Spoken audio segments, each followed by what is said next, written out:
Selamat tengah hari, salam sejahtera. Terima kasih karena bersama dengan saya di Nazilin Unity Channel. Ini satu lagi pendedahan yang mengkantuikan diri sendiri, dipetik dari negaramerdeka.com. Anak emas Haji Hadi tersipu malu kantoi, menipu tiket bus ke Kelantan tarik PRN telah habis dijual. Ini satu pendedahan yang menarik perhatian saya. Bagaimana dengan Anda sekalian? Saudara-saudara, sebelum saya teruskan ulasan kali ini, mohon kiranya Anda tekan butang subscribe untuk mendapatkan isu-isu terkini dari channel ini. Saudara-saudara sekalian, anak emas Haji Hadi Awang tersipu malu kantoi menipu tiket bus ke Kelantan tarik PRN telah habis dijual. Syarikat Bas Konsortium I Mutiara Berhad masih belum membuka jualan tiket balik ke Kelantan untuk pilihan raya negeri PRN pada 12 Ogos depan. Kenyataan syarikat berkenan sekaligus menafikan dakwaan jualan tiket bas secara dalam talian untuk balik mengundi sudah habis terjual. Menurut juru cakap I Mutiara, pihaknya masih belum membuka jualan tiket untuk bulan Ogos kerana jualan biasanya akan bermula awal seminggu sebelum kedatangan bulan berkenan. Kita masih belum membuka jualan tiket untuk bulan Ogos, katanya kepada Sinar Harian pada Kamis. Beliau mengulas dakwaan ahli Parlimen Bacok Muhammad Syahir C. Sulaiman yang mendakwa jualan tiket secara dalam talian untuk balik mengundi sudah habis terjual. Ahli Parlimen PAS itu turut mendakwa harga tiket kapal terbang juga bukan calang-calang menjelang PRN itu nanti. Ujarnya difahamkan tiket tersebut mencecah harga kayangan di mana pergi balik hampir RM1.000 satu orang. Sementara itu, seorang ejen tiket yang mahu dikenali sebagai Yati memberitahu jualan untuk perjalanan bulan Ogos masih belum dibuka lagi. Katanya, apa yang didakwa oleh ahli politik itu tidak wajar kerana ia boleh menimbulkan kekeliruan dalam kalangan masyarakat, terutama yang mempunyai perancangan untuk menaiki kenderaan awam untuk pulang mengundi. Saudara-saudara sekalian, pendedahan daripada dua orang ini betul-betul mengejutkan kita. Bagaimana sampai tersipunya malu kantoi menipu tiket bas Kelantan ini telah habis. Berani juga kan membuat kenyataan seperti ini, nasib baiklah tidak ada pihak yang mahu menyaman beliau atas kenyataan yang tidak benar ini. Walau bagaimanapun, begitulah apabila menjelang PRN memang pelbagai caralah dilakukan, pelbagai caralah diatur semata-mata untuk mahu menangi pilihan raya tersebut. Tidak kiralah cara itu kotor, cara itu bersih atau sebagainya, pastinya akan dipilih untuk melakukan atau untuk dilakukan semata-mata dengan hanya satu tujuan. Pertama, mau menang. Kedua, coba mengelirukan pihak lawan. Ini dipanggil strategi untuk mengelirukan pihak lawan. Tetapi yang terkeliru bukan pihak lawan, tetapi rakyat itu sendirilah. Tidak kasihankah kepada rakyat yang mahu balik mengundi, yang ada niat untuk mengundi tapi tertipu, terkeliru dengan kenyataan seperti ini, yang kononnya harga tiket dah telah habis dijual.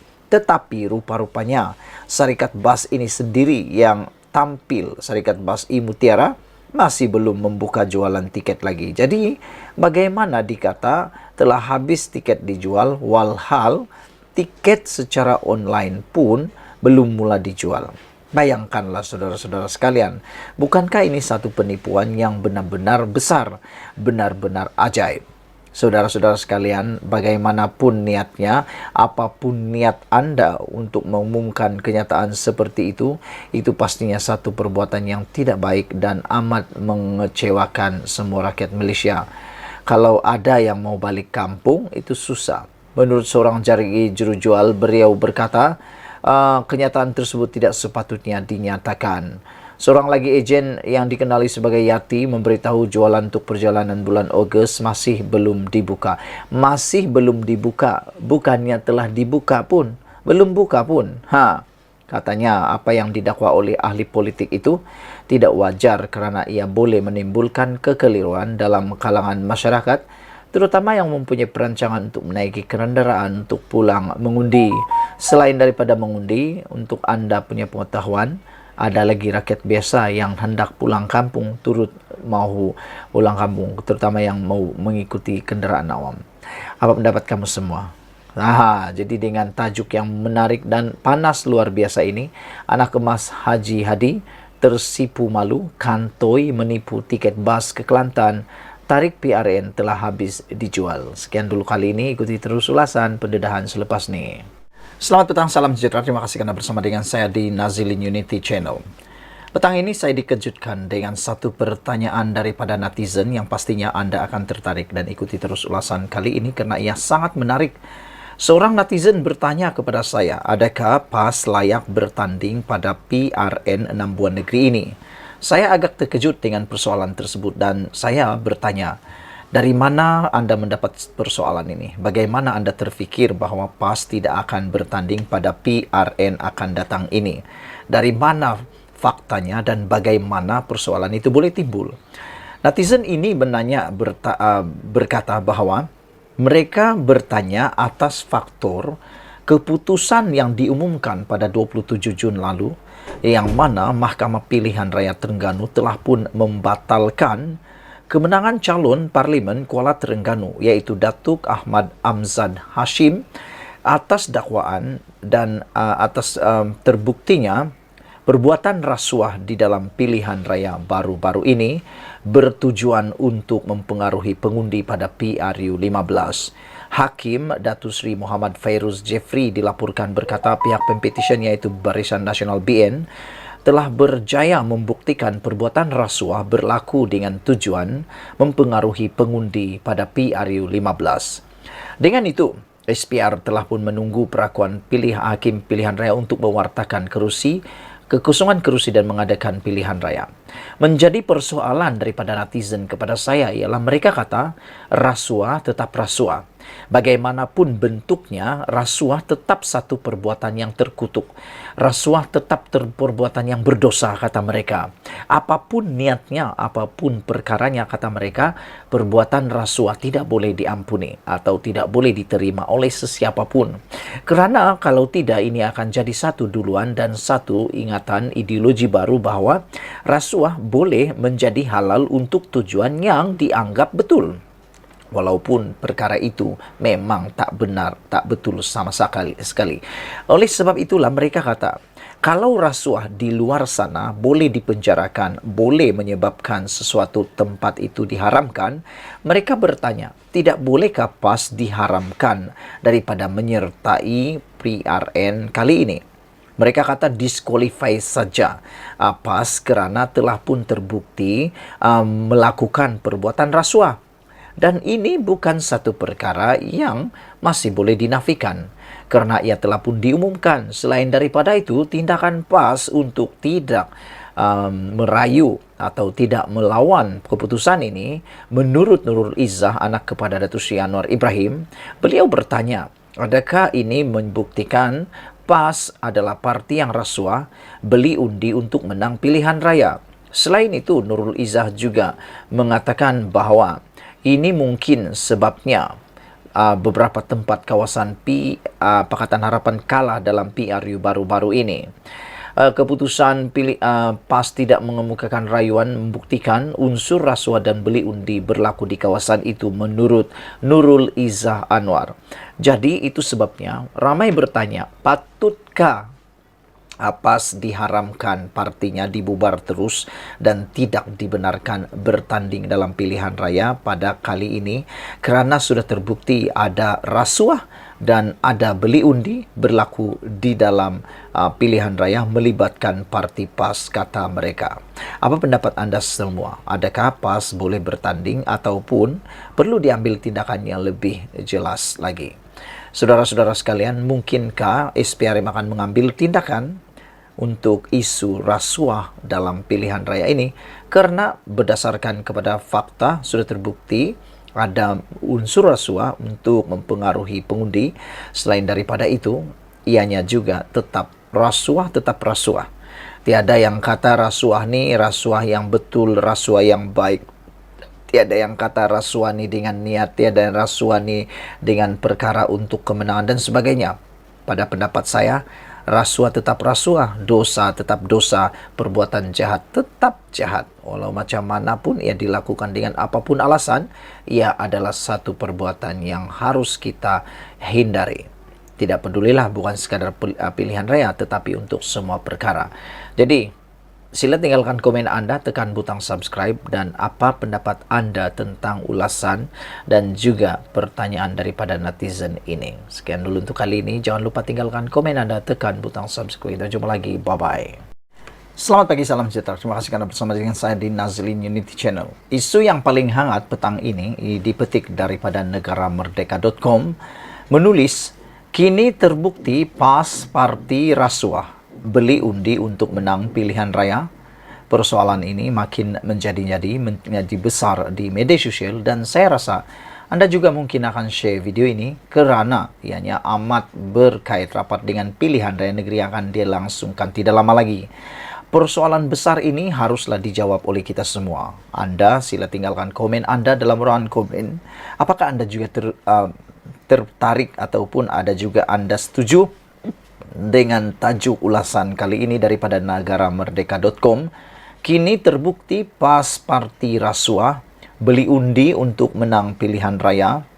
Keputusan pimpinan PAS tidak akan mengemukakan rayuan terhadap keputusan petisyen pilihan raya bagi Parlimen Kuala Terengganu, membuktikan unsur rasuah dan beli undi berlaku di kawasan itu. Naib Presiden PKR Nurul Izzah Anwar mendakwa sebelum ini pelbagai teori dan asbab diberikan Perikatan Nasional PN apabila mereka berjaya merampas beberapa kawasan yang menjadi kubu kuat Pakatan Harapan PH dan Barisan Nasional BN pada pilihan raya umum ke-15. Semasa PRU lalu, bukan saja Permatang Pau, kita juga tidak dapat mempertahankan Merbuk dan Kepala Batas. Ada banyak teori yang mereka bagi, antaranya kenapa mereka menang, sebab A dan B dan C. Tetapi hari ini pimpinan PAS tidak mempertahankan kekalahan mereka di mahkamah. Kala petisyen pada pilihan raya di Kuala Terengganu membuktikan rasuah dan membeli undi memang berlaku. Inilah sebabnya mereka memenangi kerusi itu, kata beliau lagi. Beliau berkata demikian ketika berucap pada ceramah jelajah Madani PKR di Bukit Selambau semalam. Pada 27 Jun lalu, Mahkamah Pilihan Raya Terengganu membatalkan kemenangan calon Parlimen Kuala Terengganu Datuk Ahmad Amzad Hashim pada PRU 15. Hakim Datuk Seri Muhammad Firuz Jafril dilaporkan sebagai berkata, pihak pempetisyen iaitu calon Barisan Nasional BN Datuk Muhammad Zubir Embong berjaya membuktikan perbuatan rasuah berlaku dengan tujuan mempengaruhi pengundi pada PRU 15.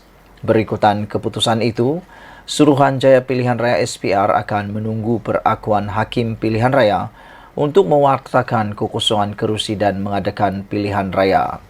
Pada 3 Januari lalu, UMNO Terengganu memfailkan petisyen untuk membatalkan keputusan PRU 15 bagi Parlimen Kuala Terengganu di Mahkamah Tinggi mengikut Akta Kesalahan Pilihan Raya 1954. Pengurusi Badan Perhubungan UMNO Terengganu, Datuk Seri Ahmad Said dilaporkan berkata, petisyen itu difailkan antara lain atas dakwaan PAS menyogok pengundi dengan mengagihkan wang bantuan diberikan kerajaan negeri pada 15 hingga 17 November lalu, iaitu beberapa hari sebelum pengundian PRU 15 melalui program iPension, iBelia dan iSiswa. Pada PRU 15, Ahmad Amzad menangi kerusi Parlimen Kuala Terengganu dengan memperoleh majoriti 40,907 undi selepas menewaskan 3 pencabar lain daripada termasuklah Muhammad Zubir. Saudara-saudara sekalian, pendedahan kali ini datang daripada anak Anwar sendiri, iaitu Nurul Izzah. Amat menarik kerana Nurul Izzah jarang sekali mengemukakan ayat-ayat kontroversi seperti ini. Namun kali ini Nurul Izzah akhirnya bersuara berkaitan dengan keputusan petisyen pilihan raya yang telah pun dimenangi oleh pempetisyen Barisan Nasional. Nurul Izzah kata bahawa kala petisyen pada pilihan raya di Kuala Terengganu membuktikan rasuah dan membuli undi memang berlaku. Inilah sebabnya mereka memenangi kerusi itu, kata beliau lagi. Jadi, soalan mudah untuk kita semua. Kini terbukti PAS parti rasuah, beli undi untuk menang pilihan raya.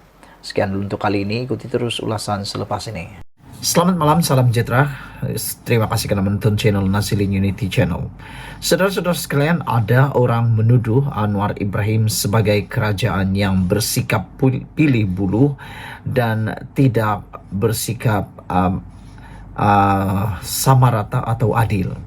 Namun demikian, pendedahan pada malam ini akhirnya mendedahkan siapa sebenarnya yang boleh dikatakan sebagai orang yang tidak bercakap benar. Hari ini disahkan bahwa siasatan polis terhadap Lim Guan Eng membuktikan kerajaan tidak bersikap pilih bulu. Jadi kalau selepas ini Anda mendengar bahwa kerajaan dipimpin oleh Anwar Ibrahim ada kerajaan yang bersikap ataupun mempunyai sifat pilih bulu, itu adalah tomahan yang tidak benar sama sekali.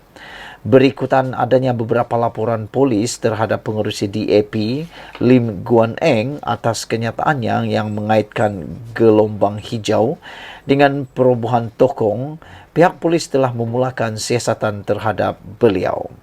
Kenyataan Guan Eng itu dianggap menyentuh isu 3R, raja, agama serta kaum, yang mana kerajaan dan polis telah berkali-kali mengingatkan pemimpin-pemimpin politik agar tidak bercakap mengenai ia, khusus menjelang PRN pada 12 Ogos depan. Timbalan Pengarah Jabatan Siasatan Jenayah Bukit Aman, G. Suresh Kumar berkata, ahli Parlimen Bagan itu disiasat mengikut Seksyen 4 dalam kurungan 1 Akta Hasutan 1948 dan Seksyen 505 dalam kurungan B Kanun Keseksaan. Seksyen 4 dalam kurungan 1 Akta Hasutan merupakan hukuman denda, memperuntukkan hukuman denda sebanyak Rm5.000 atau penjara selama 3 tahun atau kedua-duanya jika sabit kesalahan.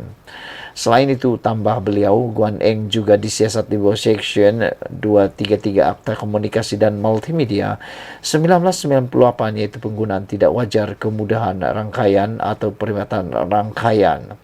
Ketua Polis Negara Razarudin Hussein berkata, polis akan memanggil Guan Eng dalam masa dekat ini berhubung ucapannya yang menyentuh 3R itu. Selepas ucapan itu menjadi kontroversi, Guan Eng kemudian tampil menafikan pernah menuduh PN dan gelombang hijau bakal merobohkan tokong di Pulau Pinang jika gabungan itu memenangi pilihan raya negeri akan datang. Sebaliknya, beliau berkata ucapannya dalam bahasa Mandarin telah diputarbelitkan secara tidak bertanggung jawab yang menggambarkan seolah-olah beliau membakar sentimen perkauman agama dan kaum di negara ini. Apapun, dengan tindakan pantas pihak polis mengumumkan kesiasatan telah dibuka terhadap Guan Eng, ini adalah petunjuk bahawa kerajaan perpaduan bersikap adil dan tidak memilih bulu dalam tindakannya. Kini terserah pada pihak polis menjalankan siasatan dan jika ada kes, ia pasti akan disusuli dengan pendakwaan di mahkamah. Pihak-pihak lain baik dan dalam kerajaan atau blok pembangkang mulai saat ini hendaklah sentiasa berwaspada berkenan ucapan atau kenyataan yang mereka keluarkan sepanjang kempen PRN ini agar tidak terbabas menyentuh isu 3R secara tidak bertanggung jawab. Dengan apa yang diperlihatkan kepada Guan Eng, sesiapa juga tidak akan terlepas daripada tindakan kerajaan. Jika kita teliti sejak awal, menyentuh isu 3R juga pernah diberi amaran oleh Perdana Menteri Anwar Ibrahim agar tiada sesiapa menyentuhnya sehingga boleh mencetuskan huru-hara atau berdepan tindakan tegas atau penangkapan daripada kerajaan. Kini kerajaan telah mula membuktikan apa kata-kata tersebut. Terbuktilah bahawa kerajaan yang ada sekarang ini bukanlah kerajaan yang bersikap pilih bulu, pilih kasih. Tetapi kerajaan yang ada sekarang ini ada mempunyai bukti bahawa kerajaan yang stabil. Adanya beberapa laporan polis menyebabkan Lim Guan Eng akhirnya disiasat oleh polis berkaitan dengan jenayah yang beliau lakukan ini. Saudara-saudara sekalian, saya menyeru kepada semua rakyat Malaysia, sama-samalah kita menghargai isu 3R ini, yaitu raja, agama dan kaum. Siapapun unutan politik Anda, siapapun pengikut Anda politiknya, jangan lupa kita adalah rakyat Malaysia. Sekian dulu, ikuti terus ulasan selepas ini. Dengan itu, di mana asasnya ada kenaikan harga barang-barang dijangka akan berlaku. Saudara-saudara sekalian, ini satu pendedahan yang mengejutkan kita semua apabila tular dalam media sosial kononnya pada bulan Ogos akan berlaku kenaikan harga. Namun demikian, itu sebenarnya hanya satu pancingan undi dalam PRN akan datang ini. Ianya satu sentimen yang dipermainkan yang cuba ditimbulkan oleh pihak-pihak tertentu yang berkepentingan. Namun demikian, Menteri yang bertanggungjawab telah memberikan jaminan bahawa tidak akan ada kenaikan harga barang. Namun demikian, ada juga orang yang cuba-cuba mengaitkan kononnya berlaku kenaikan harga pada bulan Ogos ini. Tidak lain sebenarnya dengan menyebut kenaikan itu dijangka bermula pada Ogos, ia adalah jarum halus yang bertujuan mencucuk virus kemarahan ke dalam jiwa rakyat menjelang pengundian PRN 6 negeri pada 12 Ogos. Berdasarkan fakta, Blok Pembangkang hampir tiada asas untuk merobek kepercayaan rakyat kepada kerajaan semasa ini. Jika mahu dikira dan dengan apa yang telah dibuktikan, sudah banyak yang dilakukan kerajaan sejak 7 bulan lalu untuk memberi lebih kesan kepada rakyat. Tambahan lagi, sementara apa jua keputusan PRN nanti tidak menjelaskan sama ada kedudukan sedia ada kerajaan perpaduan. Sebaliknya, ia amat penting untuk Blok Pembangkang atau PN menghadapi PRU 15 akan datang. Bayangkan apa jadi kepada PN Muhyiddin Yassin dan Hamzainuddin, Hadi Awang dan lain-lainnya jika PRN ini memberi keputusan yang tidak memihak kepada mereka. Dengan menjadikan isu kenaikan harga barang yang dijangka bermula pada Ogos depan hari ini mengundi 12 Ogos adalah sebagian propaganda untuk meracuni dan membangkitkan kemarahan rakyat semata-mata. Bertenang, semak fakta dan jangan sesekali terpedaya menurut tulisan ini ditulis oleh sabudinhussein.com. Sekian dulu untuk kali ini. Jangan lupa tinggalkan komen Anda, tekan butang subscribe. Ikuti terus ulasan selepas ini. Terima kasih karena bersama dengan saya di Nazilin Unity Channel. Saya nak kongsikan dengan Anda sekalian satu tohmahan daripada Parti Pembangkang berkaitan dengan PRN yang akan berlangsung tidak lama lagi, dan tohmahan itu mengatakan bahawa kenaikan harga barang pada bulan Ogos akan berlaku. Jangkaan kenaikan harga barang Ogos depan. Ini satu tohmahan yang jahat yang mengatakan bahawa harga barang akan meningkat. Namun demikian, menurut sahbudin.com, dipetik daripada sahbudin.com ini, dia kata jangkaan kenaikan harga barang Ogos depan hanya sekadar propaganda PRN. Saya rasa memang seperti itu. Naik saja atau mula saja pilihan raya, pasti ada banyak pelbagai isu yang tidak semestinya betul 100% akan menular di sana-sini. Terutamanya kempen daripada cyber trooper yang menjadi musuh, terutamanya Perikatan Nasional dan juga Pakatan Harapan yang bermusuh, yang mana saling membalas propaganda. Hari ini, menurut laporan ini, kenaikan harga barang pada bulan Ogos depan hanya sekadar propaganda.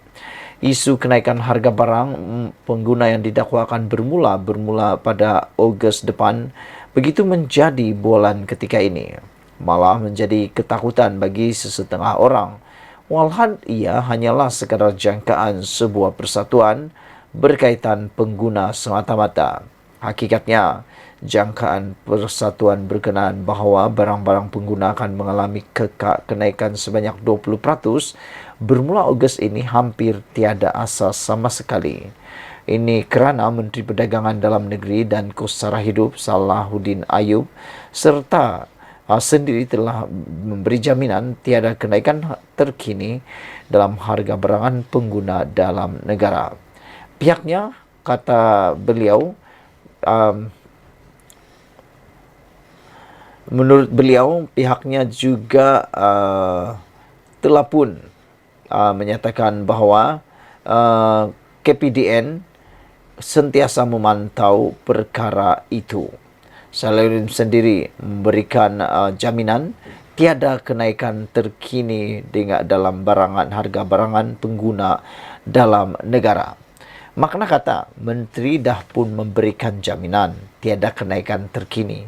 Tapi cerita-cerita yang tersebar di sana-sini mengatakan berlaku kenaikan harga pada bulan Ogos itu hanya satu tomahan yang digunakan sekadar propaganda PRN. Selain itu, kata Salahuddin lagi, harga barangan seperti gula, beras, minyak bersubsidi, telur dan ayam turut dikawal ketat oleh kerajaan agar tidak berlaku sebarang kenaikan. Berdasarkan penilaian yang dibuat ketika Hari Raya Haji Adil Adha baru-baru ini, jelas didapati tiada rungutan kedengaran di media sosial soal berkaitan harga atau kenaikan harga barang. Maknanya, harga barang pengguna adalah stabil dan tetap pada kadar yang tidak menimbulkan kesusahan orang ramai. Ini tentunya berbeza dengan keadaan kita era pentadbiran sebelum terbentuknya kerajaan perpaduan, di mana riuh rendah di media sosial pelbagai rungutan pada waktu itu mengenai keadaan harga barang yang seolah-olah tiada kawalan. Selain hakikat lain dan sebagai perbandingan, kadar inflasi juga turun pada 2.8% pada Mei 2023 berbanding 3.3% pada bulan sebelumnya. Fakta ini sendirinya bermakna harga barangan semakin menurun kadarnya. Sekian dulu untuk kali ini. Jangan lupa tinggalkan komen Anda. Sila tekan butang subscribe. Kita jumpa lagi. Bye-bye. Selamat petang, salam sejahtera. Terima kasih kerana bersama dengan saya di Nazilin Unity Channel. Habislah Tun Mahathir Mohamad dengan pendedahan panas daripada Anwar Ibrahim ini. Saudara-saudara sekalian, ini satu perkara yang paling menarik perhatian saya. Apabila Anwar Ibrahim kata, kita tidak patut ambil serius, Dr. Mahathir sudah tidak relevan. Sebelum kita teruskan ulasan pada malam ini, apa kata netizen? Apa kata Anda yang menonton channel ini, yang menonton konten pada malam ini? Benarkah dakwaan daripada Anwar Ibrahim ini tepat? Yaitu Dr. Mahathir Mohamad sudah tidak relevan lagi. Secara pribadi, pada pendapat saya, sebagai seorang tokoh politik dan negarawan Malaysia, Mahathir Mohamad sebenarnya masih relevan tetapi sebagai penasihat dan bukan ahli politik lagi. Kerana kalau dia mau jadi ahli politik semula, memang sudah tidak relevan. Ada beberapa faktor yang saya nak kongsikan dengan Anda semua. Tapi sebelum itu, kita dengar dulu apa sebab Anwar Ibrahim yang amat berhormat Perdana Menteri kita menyatakan bahawa Mahathir Mohamad sudah tidak relevan lagi. Kenyataan Dr. Mahathir Mohamad bahawa tindakan kerajaan untuk mempromosikan Malaysia sebagai negara berbilang kaum adalah melanggar perlembagaan merupakan cubaan terdesak terakhirnya untuk kelihatan relevan dalam politik masa kini, kata Perdana Menteri Anwar Ibrahim. Bekas Perdana Menteri itu tegas, kata Anwar Ibrahim, tegas Anwar telah kehilangan pengaruhnya selepas pilihan raya umum ke-15, apalagi selepas dia mengalami kekalahan besar di kerusi Langkawi. Mahathir hilang deposit di Langkawi. Saya rasa kita tidak lagi patut ambil serius sangat, kata Anwar Ibrahim. Sudah tentu ini percubaan terakhirnya untuk dilihat relevan. Saya akan menjadikan dia tidak relevan, kata Datuk Seri Anwar Ibrahim. Saya tidak akan mengulas mengenainya, kata Anwar semasa sesi soal jawab pada Perhimpunan Persidangan Undang-Undang Malaysia Antarabangsa di Hotel Shangri-La di Kuala Lumpur hari ini. Dia menjawab soalan bekas Presiden Badan Peguam Malaysia, Christopher Leong, yang menjadi moderator sesi itu, sekiranya ada kesan daripada komen Mahathir itu. Perdana Menteri berkata dia tidak faham mengapa negara ini masih perlu terperangkap dalam isu negara ini milik kaum apa. Saya tidak faham mengapa pada tahun 2023 kita terperangkap. Kami tidak bercakap tentang takbir urus kemajuan ekonomi atau teknologi digital, kata Anwar Ibrahim. Kami terperangkap dengan isu negara ini milik siapa, katanya. Anwar berkata, Beliau seorang Melayu yang menghormati budaya, tradisi, raja, dan bahasa Melayu. Tetapi itu tidak bermakna beliau perlu bersikap perkauman dan menafikan hak rakyat Melayu yang lain. Sebaliknya, kata Anwar, kerajaan Manadi akan menggunakan semua kuasa dan sumber yang mereka ada untuk menangani keadaan yang semakin tegang. Perlembagaan, katanya, amat jelas mengenai kedua-dua kedudukan istimewa orang Melayu serta menjaga kebajikan semua warga negara Malaysia. Bekas Perdana Menteri dua kali itu baru-baru ini membuat kenyataan bahawa mempromosikan Malaysia yang berbilang kaum adalah bertentangan dengan Perlembagaan Persekutuan. Sebelum ini, Mahathir juga menuduh orang bukan Melayu tanpa memberikan bukti mahu menukar pemilikan dan nama Malaysia. Pada PRU 15 lalu, Mahathir yang mewakili pejuang kalah teruk di Langkawi apabila beliau hilang wang pertaruhan atau wang deposit. Dia mendapat 4,566 undi berbanding calon Perikatan Nasional Muhammad Suhaimi Abdullah dengan 25,463 undi. Semua calon pejuang termasuk anaknya Mukris juga kalah dan hilang wang deposit pada pilihan raya yang lepas. Dua perkara yang menyebabkan saya rasa benar Mahathir Mohamad sudah tidak relevan lagi dalam dunia politik Malaysia ialah kerana perkara pertama ialah tentang usianya. Kita tahu Mahathir Mohamad akan menyambut hari lahir beliau yang ke-98 pada hari esok. Oleh sebab itulah, saya fikir dengan usia 98, Mahathir harusnya mula menengadah ke langit untuk memikirkan masa depan beliau di dunia akhirat. Bukan lagi tentang dunia yang fana ini. Beliau sudah cukup membangun Malaysia, beliau sudah cukup membantu Malaysia, beliau sudah cukup menyumbang kepada Malaysia. Jadi apalagi yang dia nak? Biarkanlah negara ini ditakbir oleh orang baru. Biarkanlah negara ini ditakbir oleh Malaysia yang baru. Tidak perlulah Mahathir Mohamad mahu lagi berpengaruh, mahu lagi memerangkap negara ini dengan pertanyaan, negara ini milik siapa? Kerana negara ini adalah milik semua orang. Negara ini adalah milik semua penduduk Malaysia. Perkara yang kedua yang saya fikir kenapa Mahathir sudah tidak relevan lagi selain daripada usia beliau dan juga tubuh beliau yang sudah tidak larat lagi kerana dah tua, dah terlalu tua. Perkara yang kedua ialah Mahathir Mohamad sebenarnya tidak ada lagi tempat perjuangan beliau. Di parti pejuang, di parti GTA, di parti mana-mana pun yang disertai Mahathir, sebenarnya sudah tidak lagi mempunyai makna. Dia menubuhkan ataupun mencipta proklamasi Melayu, sebenarnya selain daripada ingin memperjuangkan yang dikatakan oleh Mahathir, selain itu beliau juga sebenarnya mencari tapak untuk mahu kekal kelihatan relevan dalam dunia politik Malaysia. Apa pendapat anda? Sila tinggalkan komen anda. Sebelum kita teruskan ulasan kali ini, adakah anda bersetuju dengan Anwar Ibrahim bahawa Dr. Mahathir memang sudah tidak relevan dan tidak patut diambil serius lagi dengan apa-apa yang dia katakan sejak akhir-akhir ini? Ikuti terus ulasan selepas ini.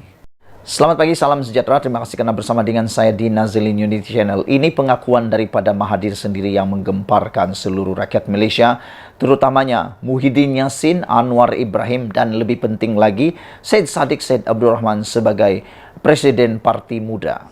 Mahathir mengakui pada pagi ini bahawa Dr. M mengakui bahawa proklamasi orang Melayu sukar tarik orang muda. Saya nak bagi tahu Tun Mahathir mungkin kepada juga semua orang yang menonton channel ini, orang muda sekarang ini tak sama dengan zaman Mahathir Mohamad dahulu memulakan parti politik atau memulakan karier politik. Orang muda pada waktu ini pemikirannya lebih dinamik, lebih progresif dan yang lebih penting lagi sudah terbuka kepada pelbagai perkara termasuklah isu-isu seperti perkauman dan keagamaan. Orang muda sekarang sudah dapat menerima kesamaan ataupun sudah dapat menerima bahawa negara ini adalah negara yang majmuk. Kita sudah biasa mula tinggal dengan rakyat yang pelbagai, bangsa, agama dan juga keturunan. Bahkan Sekarang ini dengan media massa yang terbuka, dengan sekarang ini pengangkutan yang telah maju, ada kapal terbang, semua orang mampu naik kapal terbang. Orang Sabah dah kenal orang Semenanjung Malaysia. Orang Semenanjung Malaysia dah kawin orang Sabah dan Sarawak. Ada keluarga, bahkan ada sudah yang menetap di Sabah Sarawak. Jadi itu sebabnya. Mungkin sebabnya itu orang muda. Itulah sebabnya orang muda sukar untuk tertarik dengan proklamasi orang Melayu. Ini diakui sendiri oleh Mahathir. Pengasas proklamasi orang Melayu, Dr. Mahathir Mohamad, mengakui sukar menarik sokongan orang muda kepada inisiatif itu yang disokong pemimpin parti pembangkang seperti PAS dan Bersatu. Beliau berkata, orang muda tidak mengikut sejarah, negara dan perjuangan pemimpin dulu. Saya tidak setuju dengan apa yang Mahathir kata ini. Apabila Mahathir kata orang muda tidak mengikut sejarah negara dan perjuangan pemimpin dulu, saya tidak setuju. Saya sebagai seorang anak muda, orang Sabah, saya tidak setuju apabila Mahathir kata orang muda tidak mengikut sejarah. Siapa kata orang muda tak ikut sejarah? Orang muda ikut sejarah. Kita lah yang paling suka sejarah sekarang. Tanya saja orang muda-muda sekarang ni lebih berminat. Sebenarnya berminat ikut sejarah yang tepat, bukan ikut sejarah ahli politik. Saya nak kata ada dua beza sejarah yang betul dengan sejarah ahli politik punya. Versi sejarah ahli politik. Saya kalau nak tahu, saya ini bukanlah pakar sejarah sangatlah, tapi membesar dengan ilmu sejarah. Di universiti dulu belajar sejarah. Saya memang belajar sejarah. Itu sebab saya tidak setuju dengan Tun Mahathir kata bahwa orang muda tidak mengikut sejarah. Saya ikut sejarah, saya orang muda. Dan bagaimana Anda? Kita orang muda ikut sejarah. Kita ikut sejarah. Cuma sejarah ini ada dua versinya yang harus kita hati-hati. Yang satu tuh sejarah ilmunya, yang ada ilmu. Yang satu lagi sejarah versi politik. Yang tak elok itu ialah, bukan tak elok sangatlah, tapi yang sukar untuk kita mengerti dan kadang-kadang berubah mengikut dinamik politik ialah sejarah versi politik. Ini yang dimaksudkan oleh Tun Mahathir bahwa orang muda tidak mengikut sejarah. Orang muda ikut ilmu sejarah. Ilmu sejarah yang kita belajar di universiti, di sekolah maupun di mana-mana sejarah yang secara tidak formal, itu kita ikut. Tapi kalau versi politik, ini mungkin yang dimaksudkan oleh Tun Mahathir. Saya pikir sejarah versi politik itu harus dimengertikan dengan berhati-hati. Karena sejarah dalam versi politik itu adalah mengikut acuan politik semata-mata untuk kepentingan pribadi atau parti politik tertentu. Selepas itu, kalau Tun Mahathir kata orang muda tidak mengikut sejarah dan perjuangan pemimpin dulu, ini pun saya tak setuju. Kerana orang muda sekarang sangat menghormati pemimpin-pemimpin terdahulu, termasuklah Tun Mahathir Mohamad sendiri. Siapakah orang muda di Malaysia ini yang tak kenal sejarah negarawan ini? Kita kenal Tun Mahathir, kita hargai Tun Mahathir, kita tahu sumbangan Tun Mahathir kepada Malaysia. Banyak, kita tak nafikan. Dia adalah bapa kemajuan Malaysia. Boleh kata juga bapa kepada perindustrian Malaysia. Dialah yang memperkenalkan Proton. Dialah juga yang memajukan Malaysia. Tetapi, kita tahu dia juga yang memperkenalkan wawasan 2020.